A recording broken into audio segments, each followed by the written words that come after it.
یہ دین ایسے ہی قائم نہیں ہوا۔ عدل و انصاف کا نظام ٹھنڈے ٹھنڈے قائم نہیں ہوتا، گھر میں آرام سے بیٹھے ہوئے قائم نہیں ہوتا۔ اور سنیے، 3 برس شیب بنی ہاشم کے تو قید ہے، 3 برس، اور یہاں کی قید پر قیاس نہ کریں۔ یہاں تو جیل میں کھانے کو ملتا ہے، راشن ملتا ہے، جیسا بھی ملتا تو ہے نا، اور لیڈروں کے لیے تو class A class B class ہے۔ تو ان کا تو لیڈر تو لوگ جب آتے ہیں جیل کاٹ کر معلوم ہوتا ہے کہ شاید کسی صحت افزا مقام سے تشریف لا رہے ہیں۔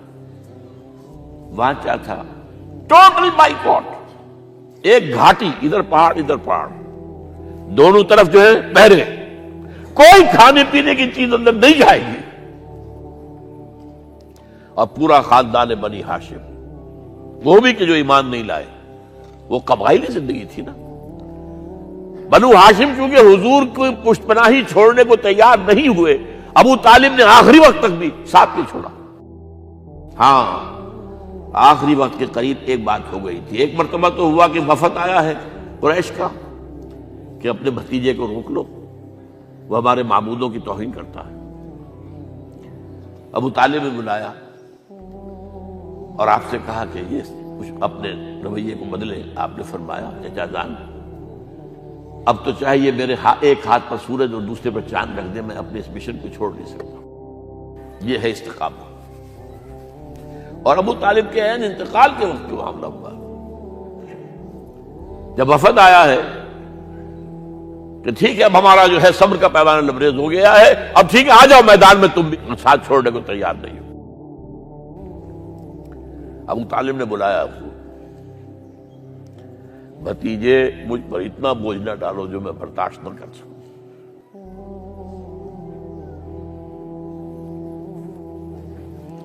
حضور کی آنکھوں میں آنسو آ گئے۔ چچا جان، اب تو یا یہ بات پوری ہوگی یا میں اپنے آپ کو ختم کر دوں، اسی میں ختم ہو جائے۔ 12 شیب بنی ہاشم میں 3 برس اس حال میں گزرے ہیں، ٹوٹل بائیکاٹ، کوئی کھانے پینے کی نہیں۔ کچھ لوگ تھے شریف النفس، مثلا حکیم بن حزام تھے رضی اللہ تعالی، اور بعد میں ایمان لے آئے۔ حضرت خدیجہ کے وہ رشتہ دار تھے، وہ پہاڑ پر چڑھ کر ایک طرف سے رات کی تاریکی میں، دونوں دروازے تو بند ہیں، پہاڑ پر چڑھ کر چوٹی سے نیچے اتر کر کوئی چیزیں کھانے پینے کی دے آئے بس صلی اللہ علیہ وسلم۔ کوئی اور ایک آدھ ہوگا ایسا۔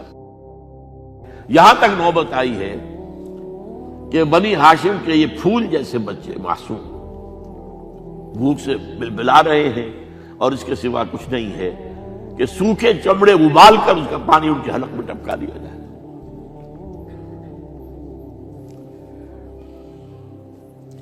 اور جو ہوا وادی طائف میں، جب مکے والوں نے فیصلہ کر لیا کہ آپ قتل کر دو، ابو طالب بھی فوت ہو چکے ہیں، اب کوئی اندیشہ نہیں، کوئی خانہ جنگی شروع نہیں ہوگی، کوئی انٹرا ٹرائبل وار نہیں ہوگی، تو آپ طائف گئے ہیں۔ شاید وہاں کے 3 سردار تھے بڑے، اور یہ طائف اصل میں قریشی کا سمجھیے کہ یہ ان کا گرمیوں کا یہ صحت افزا مقام تھا۔ یہ تمام جو سردار تھے مکے کے، ان کی جائیدادیں وہاں تھی، باغات تھے، اور وہاں کے بھی 3 سردار تھے، تو شاید ان میں سے کسی کو اللہ توفیق دے دے۔ وہاں گئے ہیں اور صرف ایک ساتھ ہیں، حضرت زید بن حارثہ، حضرت ابوبکر بھی ساتھ نہیں، سائے کی طرح ساتھ رہنے والا بھی ساتھ نہیں تھا۔ وہاں جا کر جو آپ نے تینوں سے بات کی ہے، تینوں نے وہ باتیں کہی ہیں جو کلیجے کو چیر جائیں۔ تمہارے سوا کوئی اللہ کو نہیں ملا تھا رسول بنانے، جاؤ چلے جاؤ۔ ایک کہتا ہے فوراً چلے جاؤ یہاں سے، اس لیے کہ ہو سکتا ہے کہ تم سچے ہو تو کہیں میں تمہاری توہین نہ کر دوں، اور یہ بھی ہو سکتا ہے تم جھوٹے ہو تو جھوٹے کو میں منہ نہیں لگانا چاہتا۔ 3 دن کی یہ سختی، اور اس میں کیا ہو رہا ہے؟ اسٹریٹ ارچنز جو کہلاتے ہیں ہمارے یہاں، جھوکرے گلیوں کے، انہیں اشارہ کر دیا ذرا ان کی خبر لو. اب وہ پتھراؤ کر رہے ہیں. جیسے ہمارے ہاں کوئی آ جاتا ہے، کوئی نیم پاگل یا کوئی اور کسی طرح کا مست قسم کا آدمی، اور اس کے اوپر چھوکرے چاروں طرف ہوں اور ستا رہے ہوں.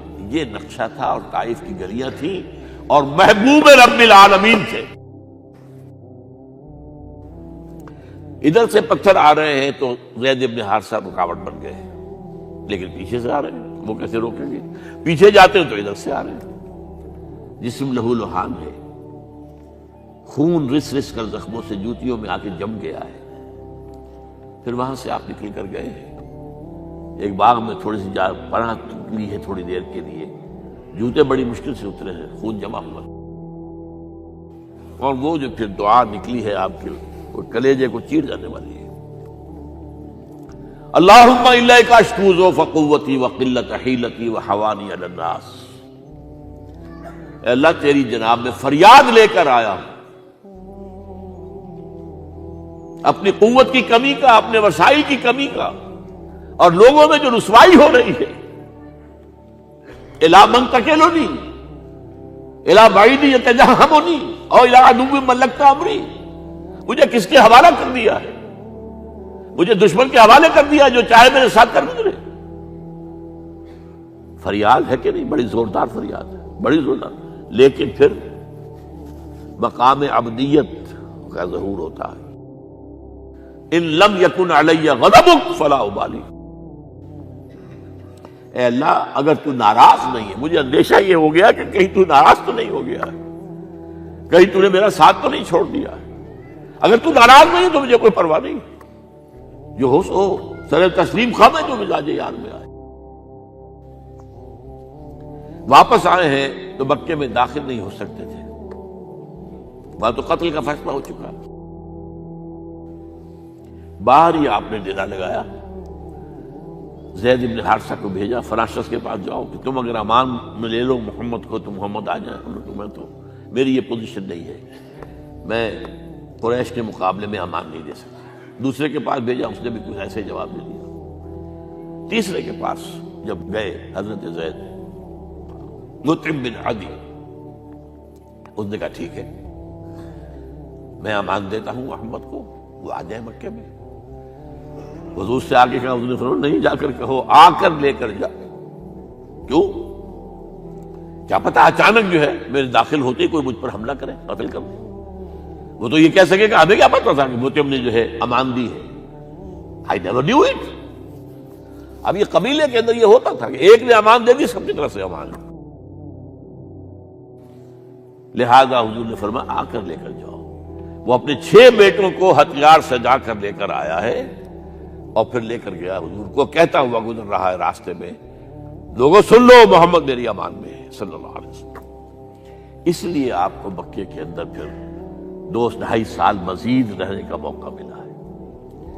اور اتنا بڑا احسان آپ نے مانا پھر مطعم بن عدی کا کہ غزوہ بدر میں جب 70 اسیر تھے قریش کے حضور کے پاس، تو آپ نے فرمایا تھا کہ اگر آج مطعم زندہ ہوتا اور وہ سفارش کرتا تو میں ان سب کو چھوڑ دیتا بغیر کسی فدیے کے. بہرحال یہ چند باتیں میں نے آپ کو بتائی. باقی تو یہ کہ غار ثور ہے کیسی کیسی، اور پھر غزوہ بدر سے پہلے کی رات ہے، اور وہ آپ کا زندگی کا طویل ترین سجدہ ہے. اس میں جہاں تک یہ الفاظ بھی آپ نے کہہ دیا، اللہ اگر کل یہ جو 313 یہاں جمع ہیں اگر یہ ختم ہو گئے تو پھر قیامت تک تیرا نام لینے والا کوئی نہیں ہوگا. میں آخری رسول اور میری یہ 15 برس کی کمائی ہے. اس وقت کہا حضرت ابوبکر نے، وہ پہردار کی حیثیت سے کھڑے تھے، کہ حسبک حسبک حضور بس کیجئے بس کیجئے. بہرحال بدر ہے، احد ہے، زخمی ہوئے ہیں، دندان مبارک شہید ہوئے ہیں، خون اتنا بہا ہے کہ بے ہوش ہو گئے ہیں، اور خبر اڑ گئی ہے کہ آپ شہید ہو گئے. یہ سب کچھ، اور سب سے بڑھ کر حمزہ کی لاش سامنے آئی. کیسی لاش؟ ناک کٹی ہوئی ہے، کان کٹے ہوئے ہیں، پیٹ چاک کر کے کلیجہ چبایا ہوا ہے. کس طرح برداشت کیا ہوگا آپ نے؟ اپنے اوپر طاری کر کے دیکھیں، یہ حمزہ کون ہے؟ چچا ہے، دودھ شریک بھائی ہے، خالہ کا بھائی ہے، ساتھ کا کھیلا ہوا ہمجولی ہے، اور اس کی لاش ہے۔ جو قلب اطہر پر بیت رہی تھی وہ مدینے میں آ کر ایک بڑا ماحول بدلا ہوا تھا، تب وہ بات سامنے آ گئی۔ جب آپ مدینے واپس تشریف لائے ہیں تو ظاہر بات ہے کہ زیادہ انصار کے لوگ تھے جو شہید ہوئے تھے۔ بدر میں مہاجرین تو میرے خیال 4تھائی تھے نمبر کے اندر، 3/4 تو انصاری تھے۔ اسی طریقے سے احد کے اندر معاملہ ہے، تو مختلف گھروں سے عورتوں کے بین کرنے کی آوازیں آ رہی تھی، اس لیے کہ اس وقت تک بین کرنا حرام نہیں قرار دیا گیا تھا، ممنوع نہیں تھا۔ آوازیں سن کر حضور کی زبان مبارک سے نکل گیا، اما حمزہ تو فلا بواکی لہو، ہائے حمزہ کے لیے تو کوئی رونے والی بھی نہیں ہے۔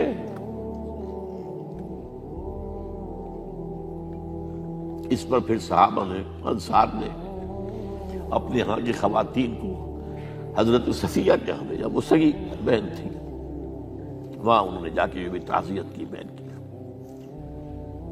غزوہ احزاب کا آپ نے سنی لیا، اسوہ رسول پر نہ معلوم کیا کیا باتیں چیز لوگوں میں مشہور ہو گئی ہیں۔ اسوہ کا لفظ آیا کہاں ہے قرآن میں؟ سورہ احزاب میں۔ وہ اسوہ کیا تھا؟ جب خندق کھودنے کا فیصلہ ہوا ہے تو خندق کھود رہی ہے، حضور بھی لگے ہوئے ہیں، بھاری بھاری پتھر اٹھا کر کندھے پر لا کر باہر پھینک رہے ہیں، پتھریلی زمین تھی، ایک پتھر کسی سے ٹوٹا نہیں تھا، تو حضور نے جو ہے 3 دفعہ جو اس کی ضرب لگائی تب ٹوٹا ہے۔ لیکن یہ کہ کئی دن کے فاقے ہو چکے تھے، کھانے کو کچھ نہیں، پورا محاصرہ تھا، 12,000 کا لشکر گھیرے ہوئے، یہاں تک کہ آپ کو معلوم ہے کہ گھروں کے اندر بیت الخلا تو نہیں ہوتے، باہر جاتے تھے قضاء، اس کا کوئی امکان نہیں۔ شدید ترین آزمائش جو ہوئی ہے اس کا نتیجہ ایک طرف یہ نکلا کہ منافقین کا نفاق ان کی زبانوں پر آ گیا۔ قرآن مجید میں ہے یہ انہی آیات میں، ما وعدنا اللہ ورسولہ الا غرورا، ہمیں تو اللہ اور اس کے رسول نے دھوکہ دے کے مروا دیا۔ ہم سے کہا تھا کہ قیصر و کسریٰ کے خزانے تمہارے قدموں میں آئیں گے، اور حال یہ ہے کہ اب رفع حاجت کے لیے باہر نہیں جا سکتے، کھانے کو کچھ نہیں۔ اس وقت کچھ صحابہ آئے ہیں حضور صلی اللہ علیہ وسلم سے، دیکھیے فاقے سے کمر دوہری ہوئی جا رہی ہے، ہم نے اپنے پیٹوں پر پتھر باندھے ہوئے، چادروں کے ساتھ پتھروں کسا ہوا تاکہ کمر سیدھی رہے۔ حضور نے اپنا کرتا مبارک اٹھا کر دکھایا، 2 پتھر بنے ہوئے، یہ ہے اسوہ، یہ ہے آپ کی سنت، آپ کا اسوہ حسنہ۔ لیکن اس اسوہ حسنہ سے فائدہ کون اٹھا سکتا ہے؟ لقد کان لکم فی رسول اللہ اسوۃ حسنۃ لمن کان یرجو اللہ والیوم الآخر وذکر اللہ کثیرا۔ اسوہ تو اپنی جگہ ہے، قرآن میں ہدایت سب کے لیے، ھدی للناس، لیکن فائدہ اٹھائیں گے صرف متقین، ھدی للمتقین، ہے سب کے لیے، اسوہ سب کے لیے ہے، لیکن استفادہ وہی کر سکے گا جو 3 شرطیں پوری کرے، اللہ اور یوم آخر پر ایمان اور اللہ کا ذکر کثرت کے ساتھ۔ بہرحال یہ میں نے آپ کے سامنے اس حوالے سے رکھا ہے، یہ اسوہ جو ہے حضور کا، یہ ہم پر اتمام حجت ہے۔ دیکھیے نوٹ کیجئے، پوری نوع انسانی پر اتمام حجت، اسلام کا نظام عدل اجتماعی جو قائم کر کے دکھا دیا، حجت قائم ہے، اسے انگریزی میں کہتے ہیں اٹس ڈویبل، کیا جا سکتا ہے، یہ کام ہو سکتا ہے، اس لیے کہ زمین پر قدم بقدم چل کر یہ انقلاب آیا، محنت سے آیا، مشقت سے آیا، ایثار سے آیا، قربانیوں سے آیا، تکلیفیں جھیل کر آیا، صبر و مصابرت سے آیا، استقامت و مقاومت سے آیا۔ یہاں پر معجزوں کی کار فرمائی نہ ہونے کے برابر ہے۔